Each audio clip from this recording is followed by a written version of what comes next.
life of a YouTube vlogger, I don't think you can imagine how many times I've actually screwed up the audio and video in my vlogs. Well, actually, you probably can imagine. Not only video, but also stills. I screw up all the time. And unfortunately, this past weekend, I screwed up royally where I, for whatever reason, didn't have the right settings on my audio. So some of the footage came out not too bad. I'm able to increase the volume levels without too much distortion. But a lot of the scenes I photographed and videotaped had streams in them. So the water is a huge distraction. So I'm going to have to give you some of my voiceover as I go through some of these scenes that I'm photographing. So my apologies for that. So this first scene here was one that I'd photographed a few weeks ago, except it was much lower water levels. And this particular weekend, it just absolutely poured with rain. So we had massive water volumes. There was waterfalls all over the place that aren't usually there. And so I figured this was a good opportunity to go back to this scene and try and photograph it again with more water. And to that end, I think it was a successful shoot. I definitely like the scene with more water running through it. It still is a very busy scene, but of course all of these forest photographs do have an element of busyness within them. What was really nice about this scene was the light. There was a little bit of directional light coming in from the left side, so it gave those shrubs a little bit of side backlighting, which added dimension to the photograph.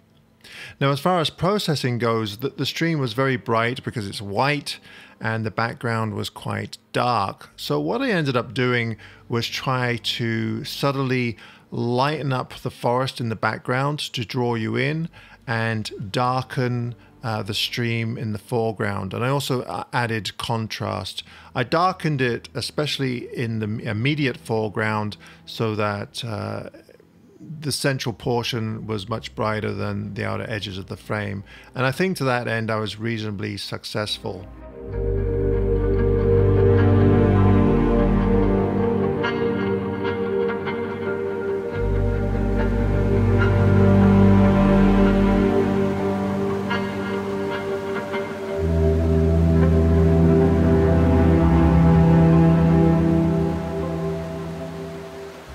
This next location I hiked to with my friend Scott, and it presented a couple of challenges. The first challenge is getting around in these dense woods. There's just so many logs and trees that have fallen down and holes and loose rocks. It's quite treacherous. So we didn't actually hike that far, but getting to this location felt like a major expedition.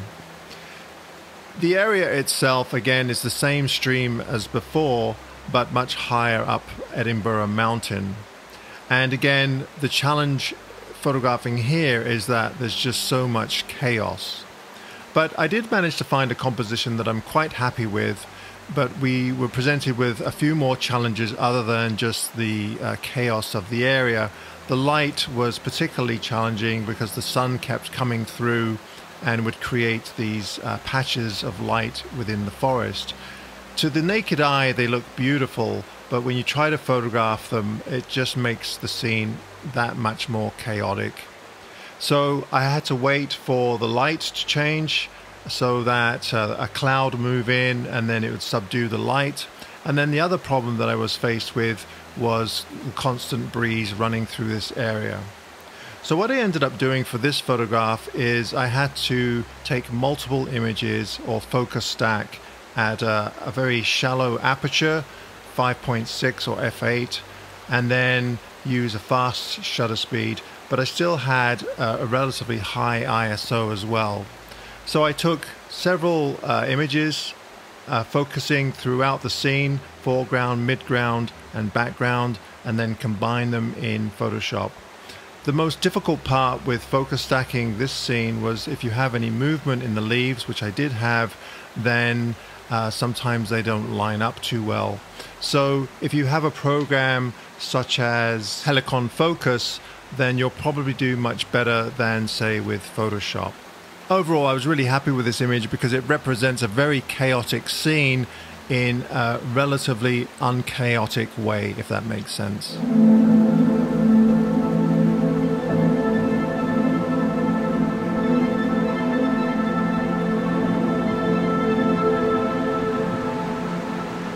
Well, it's getting quite late in the afternoon here, and I was just on my way back to the van, but I absolutely love these trees here, especially the Douglas fir in the background, and it does have just a little bit of light on it, so I'm just taking advantage of that. Again, I'm doing a really long pano because I just love this midsection here. So I have the three cedars on the left, and then the Douglas fir way in the background there, and then there's a really great cedar on the right here, and there's a couple of more mixed in there. But it really is a really nice scene, and I think the weight of the trees on each side, you know, it seems to have some nice depth to it. Something else that I'm trying here is some ICM, and the way that I'm doing that is by taking a long exposure and then moving the axis of the camera up and down, and the effect is quite good. ICM meaning intentional camera movement. Right, I think that's it for me today. Thank you ever so much for putting up with my travels to old growth forest. I just can't get enough of it, and as soon as the spring starts to really kick in, then I'm hoping to go to some new areas and take some photographs of some other spots. But this has been a really good project for me, and also I wanted to thank the people that donated money to the Ancient Forest Alliance on my behalf. I really appreciate that. That was a really nice gesture, and I'm sure that they'll put the money to good use. Or if you've donated to the Ferry Creek blockade, then thank you ever so much for that as well.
Good morning, everybody. I thought I would just show you the Eden Grove before I left this area again. I came in here a couple of weeks ago and I didn't take any photographs. I kind of prefer the other area that I've been visiting for photography. It's a little bit more, I don't know, it just feels wilder to me. that's not to say that this area isn't fantastic. And as you can see, there's some really great big old trees in here. Now this morning, it's clear blue skies. So I've really got to rush around and try and find some photographs if that's what I want to do. Because as soon as the sun comes round, then that's pretty much it for the light in here. But I really wanted to show you this just amazing cedar here. And also the fantastic work that people have been doing in here, putting these boardwalks in to try and help with the erosion around these big trees. The topsoil is very delicate on these trees, so as soon as people start stomping around them, then it wears out pretty quickly, so the boardwalks really help. But yeah, this is quite the specimen. Okay, rather than rush around trying to find all kinds of compositions, I've decided to just stick it out with this one giant western red cedar.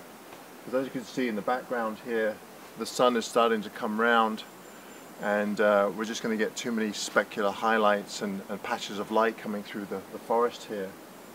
So the light is quite flat, it's very dark, but it's extremely calm this morning, so I'm lucky there.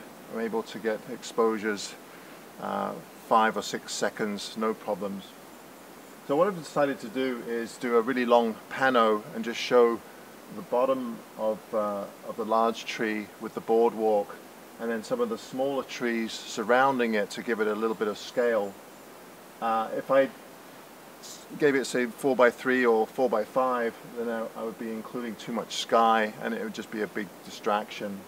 So it's a very long strip, just showing the big trunk and the little trees surrounding it. Should be pretty good.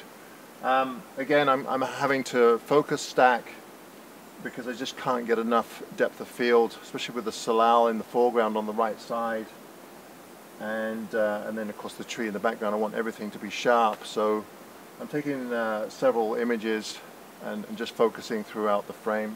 Should work out okay. Such a lovely specimen. Right, and I think once I've done this, I will look around, but I think the sun's gonna, I can see it coming through the trees here already, so I think I'm going to be out of luck for the light today.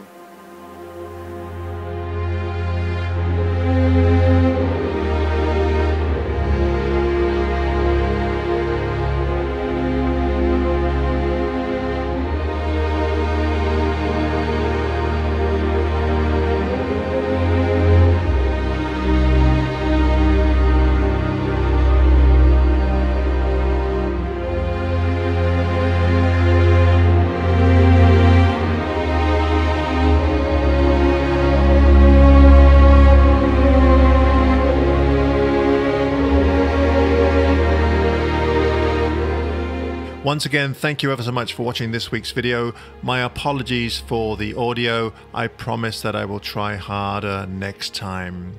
For those of you that might be interested, I now have a 3rd edition of my book, Quiet Light, that can be pre-ordered at kozubooks.com. And I also have a mini portfolio called a zine, which is also from Kozu Books. For those of you that aren't familiar with a zine, it's a cross between a book and a magazine. Slightly smaller than a book, not as many images, around 35 to 40 images, and it's a portfolio of my trip to the Canadian Rockies this past autumn. So if you're interested in that, go over to kozubooks.com and that's up for sale for pre-order. Thanks ever so much. Till next time. Bye for now.